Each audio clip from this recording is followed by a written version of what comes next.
Bonjour à tous, bienvenue sur CCTV français pour cette nouvelle édition d'Afrique Info. L'Union africaine a envoyé 100 observateurs des droits de l'homme et 100 observateurs militaires au Burundi, a déclaré le président sud-africain samedi après un voyage dans ce pays qui connaît sa pire crise depuis la fin de la guerre civile il y a 10 ans.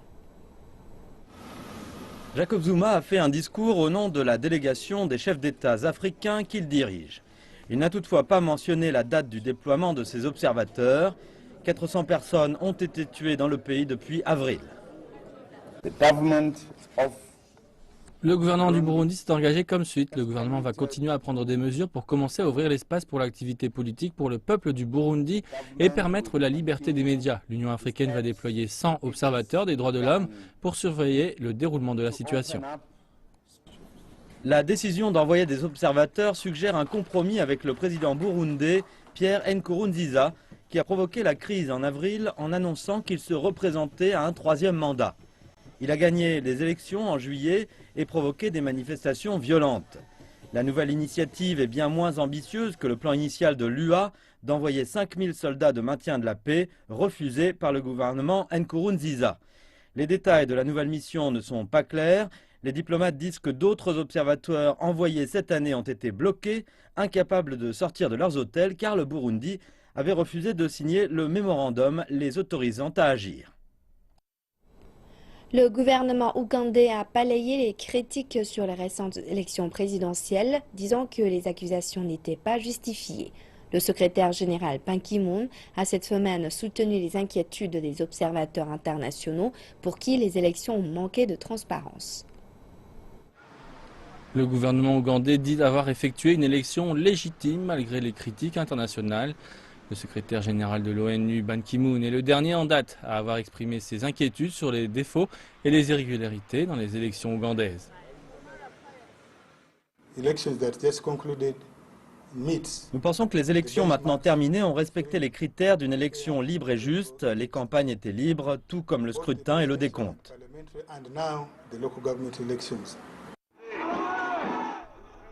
Yoweri Museveni a remporté les élections de la semaine dernière avec une majorité de 60,5%.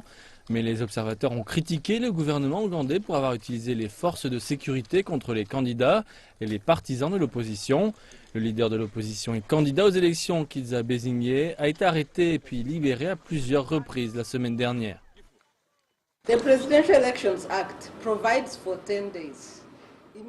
L'acte présidentiel demande 10 jours pour qu'une pétition donne quelque chose. Mais ce dont nous sommes témoins depuis l'annonce, c'est que Besigye a été tenu et qu'il est privé d'avocat.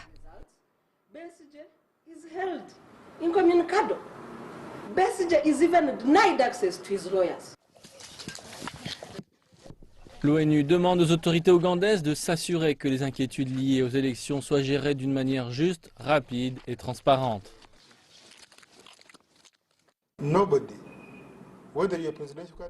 Personne, que ce soit un candidat à la présidentielle ou autre, n'est au-dessus de la loi. Il incombe à M. Besigye de se soumettre aux lois du pays. S'il y a des actions qu'il considère irrégulières, les tribunaux de loi du pays sont ouverts. Le président Museveni prendra ses fonctions pour un 5e mandat en mai, mais les inquiétudes autour de sa réélection pourraient avoir un impact sur sa relation avec l'ONU et l'Union européenne, et d'aucuns prédisent que les choses entre eux pourraient s'envenimer durant les prochaines années. Le président du Zimbabwe, Robert Mugabe, a célébré son 92e anniversaire avec une fête luxueuse et très haute en couleurs. Bon anniversaire, Monsieur Mugabe. Des milliers de gens ont été reçus pour l'occasion avec de la musique et des danses dans la ville de Masvingo, sud-est du pays, à 300 km de la capitale Harare. Le dirigeant a déclaré que son gouvernement allait tout faire pour inverser la courbe de la faim dans le pays. Mais l'opposition a critiqué cette réception luxueuse. La province de Masvingo est en effet l'une des zones les plus touchées par la sécheresse. Et M. Mugabe a aussi promis de réunir son parti, le ZANU-PF, pour discuter de sa succession. Le factionnalisme, et je répète, le factionnalisme n'a pas lieu d'être. Il n'y a aucune place pour le factionnalisme dans notre parti, le ZANU-PF. Il ne devrait pas pouvoir exister. Le président nigérian Muhammadu Buhari s'est rendu au Moyen-Orient pour discuter d'une baisse de la production de pétrole brut par les pays membres de l'OPEP. Cette visite pourrait être la plus importante depuis que Buhari est devenu président du Nigeria l'année dernière. Cet accord devait se conclure par une réduction de la production qui favoriserait la remontée des cours du pétrole brut. C'est peut-être la visite la plus importante du président du premier producteur africain de pétrole. La première étape de sa tournée dans le Golfe est l'Arabie Saoudite qui joue un rôle important au sein de l'OPEP. Buhari espère convaincre l'Arabie Saoudite et le Qatar que geler la production de pétrole permettrait de stabiliser les prix mondiaux du pétrole brut. Toutefois, l'Arabie Saoudite a refusé de baisser sa production pour stimuler les prix du pétrole brut, avançant juste qu'elle perdra des parts de marché si ses concurrents ne suivent pas cette même politique de réduction. Avant le départ du président Buhari du Nigeria, son gouvernement a fixé la production de pétrole à 2,2 millions de barils par jour. De l'instant où le président nigérian est entré en fonction, son administration a donné l'alerte rouge concernant les coffres vides de l'État. L'économie que le président Buhari a héritée continue de souffrir de la chute des prix du pétrole brut. Qu'apporte la mobilisation des membres de l'OPEP au Nigeria? Gardez à l'esprit que le budget est basé sur un prix de référence de 38 $ le baril. Les prix du pétrole brut sont passés en dessous de cette référence. Nous avons donc un énorme déficit qui doit être financé au-delà des prix du pétrole. Même avec un baril à 38 $, il y avait un déficit de près de 2,2 milliards de naira qui a dû être financé. Maintenant, les prix du pétrole ont chuté en dessous de 38 $ le baril, ce qui signifie que le déficit budgétaire est plus important. Les ventes de pétrole brut représentent 95% de nos réserves en dollars, donc si les cours de pétrole continuent d'être aussi bas, la monnaie nationale du Nigeria, le Naira, va continuer de baisser. Cependant, convaincre le pays membre le plus important de l'OPEP, l'Arabie Saoudite, de réduire sa production s'avère très compliqué pour le président Buhari. Les Saoudiens n'ont pas l'intention de réduire leur production. Le ministre saoudien du pétrole a annoncé mercredi que l'Arabie Saoudite n'entend pas réduire la production de pétrole. Immédiatement après l'annonce, les cours du pétrole sont montés à 33 $.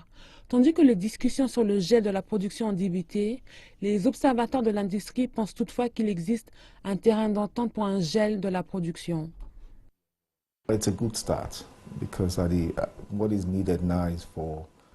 C'est un bon début. Ce que les pays de l'OPEP doivent faire, c'est de regarder leur production et prendre les mesures appropriées pour stabiliser les cours du pétrole. Ils souffrent tous de la chute des prix du pétrole, mais que l'Arabie Saoudite, premier exportateur mondial, ait donné son accord de principe pour un gel de la production est un pas en avant. Les pays membres de l'OPEP représentent 40% de la production mondiale de pétrole brut et 73% des réserves pétrolières mondiales connues sont détenues par l'OPEP, faisant de ce bloc celui qui influence les prix mondiaux du pétrole. Buhari pourrait terminer sa visite avec ou sans accord. Une autre opportunité s'offre toutefois à lui. Il s'agira d'utiliser sa stratégie de gel de la production au prochain sommet de l'OPEP, le mois prochain au Qatar. L'Union africaine a lancé les négociations mercredi dernier à Addis Abeba en vue d'établir une zone de libre-échange en Afrique. La réunion vise à élaborer un accord commercial mutuellement bénéfique pour les États membres impliqués dans le processus. Cet accord repose sur l'intégration des marchés africains, mais aussi la stimulation d'au moins 15 à 30% des échanges au sein de la région au cours de la prochaine décennie. 26 pays ont déjà envisagé d'adopter le pacte. L'UA vise à établir une zone de libre-échange qui sera opérationnelle à partir de 2017. Les chefs d'État et de gouvernement de l'UA ont lancé en juin 2015 les négociations en vue d'établir une zone de libre-échange continentale. La réunion à Addis Abeba se termine vendredi. Cela est très important pour l'Afrique, c'est du travail sérieux. Les négociateurs en chef du pays impliqué sont allés à Addis pour négocier la zone de libre-échange continentale. Ils vont donc adopter le règlement intérieur, les principes directeurs ainsi que la feuille de route pour les négociations. C'est un grand moment. On aura des obstacles à surmonter, mais nous réussirons. Bon, de nombreuses choses ont été réalisées sur le plan de l'adoption des documents clés lors du sommet des chefs d'État en juin dernier à Johannesburg. Et donc cette semaine à Addis, nous nous rencontrons pour une première session du forum de négociation de la zone et mettre en œuvre le programme qui s'est terminé par l'adoption de ces documents.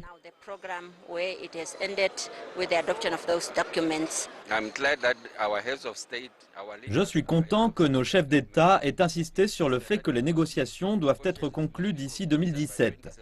Ils ne voulaient pas prolonger les discussions au-delà de cette date. Nous devons nous diriger vers cette Afrique de libre-échange. Nous devons utiliser l'union douanière pour faciliter les échanges.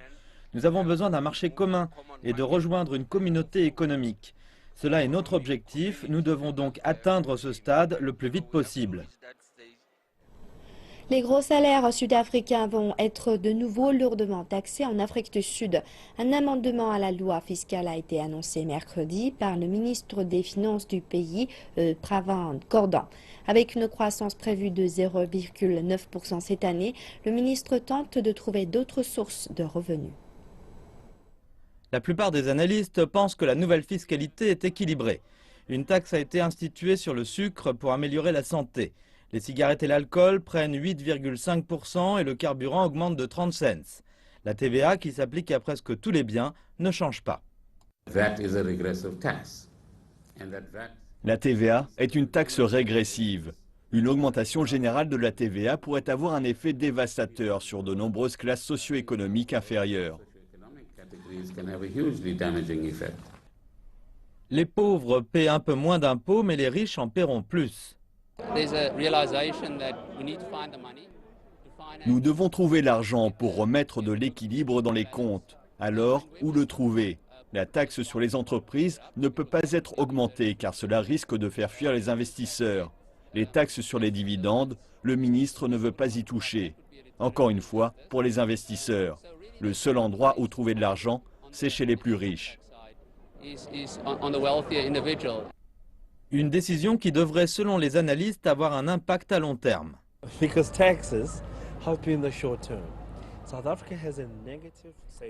Les impôts aident à court terme. L'Afrique du Sud a un taux d'épargne négatif. Ces taxes nouvelles qui sont introduites comprennent les taxes sur les gains des capitaux, comme une hausse des actions en bourse ou la vente d'une maison.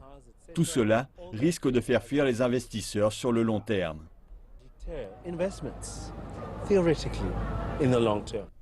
Le ministre a aussi prévenu les éventuels fraudeurs.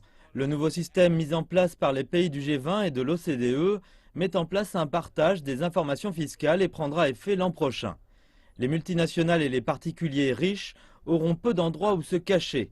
Les organisations représentant les pauvres saluent les nouvelles mesures et profitent de l'occasion pour faire un peu d'humour. Nous n'avons pas de problème, nous n'avons rien caché nulle part. Je pense que les criminels de l'ANC sont ceux qui doivent profiter de l'amnistie fiscale et déclarer leurs comptes offshore et l'argent qu'ils ont reçu en cash. Le président égyptien Abdel Fattah al-Sisi a lancé au Caire le plan intitulé Égypte Vision 2030. Le programme a pour but de formuler un projet de développement durable basé sur la jeunesse du pays. Il sera mis en œuvre quels que soient les changements de gouvernement ou de présidence. Cette stratégie a aussi pour objectif de redonner à l'Égypte son rôle historique de leader du monde arabe et d'apporter des conditions de vie décentes à ses citoyens. La population égyptienne pourrait presque doubler d'ici 2030. Et c'est pourquoi le plan Égypte Vision 2030 a été lancé pour s'assurer que l'économie puisse survenir à cette augmentation vertigineuse de la population. 15 ans d'avance, c'est raisonnable quand on compare avec la stratégie de développement de l'Union africaine qui se projette jusqu'en 2063. La stratégie égyptienne est globale et comprend 10 points dont les plus importants sont l'éducation et la santé. Le gouvernement prévoit aussi de tirer bénéfice d'une population dont les 2/3 sont des jeunes. Il va encourager les jeunes à rejoindre les petites et moyennes entreprises. Nous allons complètement réorganiser le système de prêts dans le secteur financier. Nos banques publiques ont des actifs d'État pour près de 600 milliards de livres, 90 milliards de dollars. Nous avons donné l'ordre que dorénavant, avec ces 600 milliards de livres, l'objectif prioritaire de ces banques sera de prêter l'argent aux petites et moyennes entreprises. Notre objectif, c'est le développement et c'est de servir la jeunesse égyptienne. Le président égyptien est convaincu qu'il faut améliorer les conditions de vie des plus pauvres. 50% de l'Égypte, c'est des bidonvilles. Et on veut me parler de justice sociale? Nous avons 4500 villages pauvres en Égypte. Si nous ne faisons rien maintenant, nous aurons 35 000 villages pauvres dans 15 ans. Les représentants du gouvernement parlent de projets d'infrastructures à des centaines de milliards de dollars qui seraient en cours de réalisation. Mais le président a rappelé que le terrorisme avait nui au progrès. Ceux qui frappent le tourisme en Égypte, pourquoi font-ils ça? Ils le font pour que les gens se révoltent. Le secteur du tourisme a apporté 14 milliards de dollars de revenus et nous avons besoin de chacun de ces dollars pour financer nos besoins les plus fondamentaux. L'Égypte s'attend à doubler son PIB en 10 ans en visant une croissance annuelle de 7,5%. C'est un plan très ambitieux, sachant que des secteurs vitaux comme le tourisme et l'industrie ont récemment connu des pertes très lourdes. Le Zimbabwe risque de se retrouver sans électricité en raison d'une baisse du niveau des réserves d'eau du barrage hydroélectrique de Kariba. La Société d'électricité du Zimbabwe a déclaré que la production énergétique pourrait s'arrêter d'ici 6 mois, à moins que de fortes pluies fassent leur apparition. Le niveau d'eau de la plus grande source d'énergie du Zimbabwe ont baissé de 477 mètres à peine 1,65 mètres au-dessus du seuil minimum nécessaire à la production d'électricité. Cela représente le niveau le plus bas enregistré au barrage depuis la pure sécheresse qui a touché le Zimbabwe en 1992. La baisse des réserves d'eau a déjà entraîné une diminution de la production d'électricité à Kariba de 750 MW à 285. Les faibles niveaux d'eau aggravent une situation déjà déplorable et menacent la relance des secteurs industriels en déclin. De plus, pour que le Zimbabwe puisse attirer de nouveaux investissements, un approvisionnement fiable en électricité est primordial. How do you do so? When you've got your limited resources, your limited power. Que faites-vous quand vous avez un apport limité en énergie? Le ministère de l'Énergie et du Développement énergétique essaie de sous-traiter la production énergétique et d'avoir des centrales électriques et thermiques privées. Cependant, ces solutions ne sont applicables qu'à long terme. Ziza a indiqué que son plan pour éviter cette crise imminente est d'importer 300 MW d'électricité de l'Afrique du Sud et 40 MW du Mozambique. Aujourd'hui, la demande d'énergie du Zimbabwe est de 2200 MW par jour. À l'heure actuelle, les centrales thermiques et hydroélectriques produisent 1355 MW d'électricité. L'année dernière, le projet d'expansion de la centrale hydroélectricité de Kariba Sud a été commandé et sera réalisé par la société chinoise Sino Hydro Power. Ce projet, qui s'élève à 533 millions de dollars, contribuera à accroître la production énergétique de 300 MW d'ici 2018.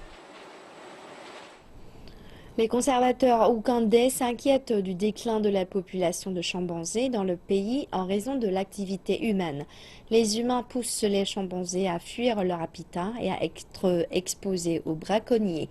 Les chimpanzés sont recueillis dans des lieux comme ce sanctuaire du centre de l'Ouganda. La mère et l'enfant, cette femelle chimpanzé a été sauvée des braconniers. Le nouveau-né porte à 49 la population de ce sanctuaire. Les conservateurs disent que c'est un petit pourcentage de cette espèce en danger.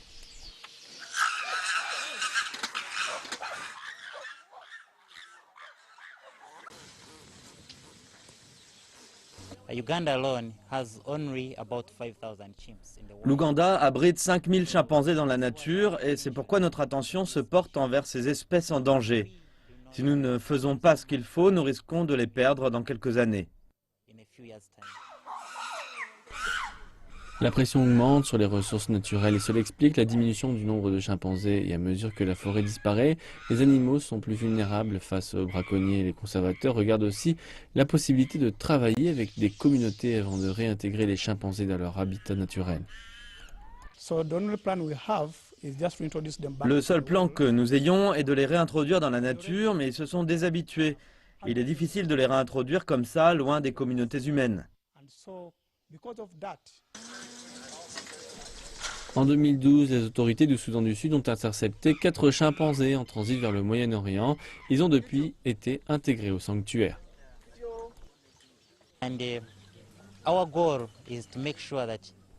Notre but est de garantir qu'ils sont à l'abri dans leur habitat naturel. Et nous ne voulons pas conserver ce sanctuaire pendant trop longtemps. J'espère qu'un jour, ils seront tous retournés dans la nature.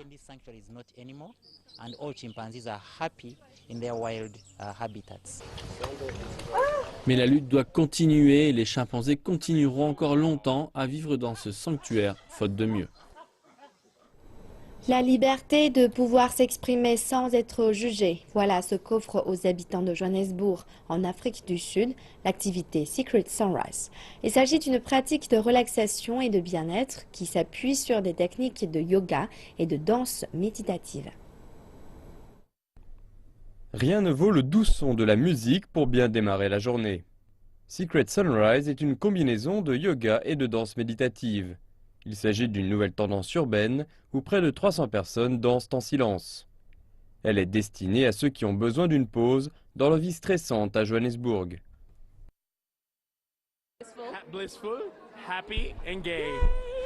On se sent en extase, bien heureux et engagé. Oui, vraiment heureux et plein d'énergie. Prêt à affronter une nouvelle journée. Rester positif pendant toute la journée, ça fait du bien. Nous pensons qu'il est important d'avoir du plaisir, de le faire de manière sobre et de créer des espaces où on peut se sentir soi-même, s'exprimer, d'être un peu ridicule et puéril, mais au fond de se connecter avec les gens autour de vous. Nous vivons dans de petites boîtes et nous essayons de briser ces boîtes. C'est agréable de se relier avec tout le monde et tout simplement de s'ouvrir davantage. On ne se sent pas jugé ici et c'est très appréciable. Au cours de l'heure que dure la session, les participants rampent sur le sol, forment des lignes ou même des cercles. L'utilisation de casques Bluetooth octroie une grande liberté de mouvement et permet aux participants d'éliminer le stress de la journée. Le fait d'avoir recours à des casques permet de créer un espace réellement sans danger. Vous ne ressentez pas l'envie de discuter avec tout le monde et vous pouvez véritablement vous connecter avec vous-même et avec les autres d'une manière non verbale. Dans une ville trépidante telle que Johannesburg, c'est une excellente manière de démarrer la journée ou prendre son temps. Je suis là pour chaque secret sans risque, car comment dire, c'est ce qui est. C'est un sentiment qui vous prend, vous faites ce que vous devez faire, vous vous laissez aller et vous vous laissez emporter. Voilà, c'est la fin de cette édition d'Afrique Info. Merci de votre fidélité. Bonne suite de programme sur CCTV français.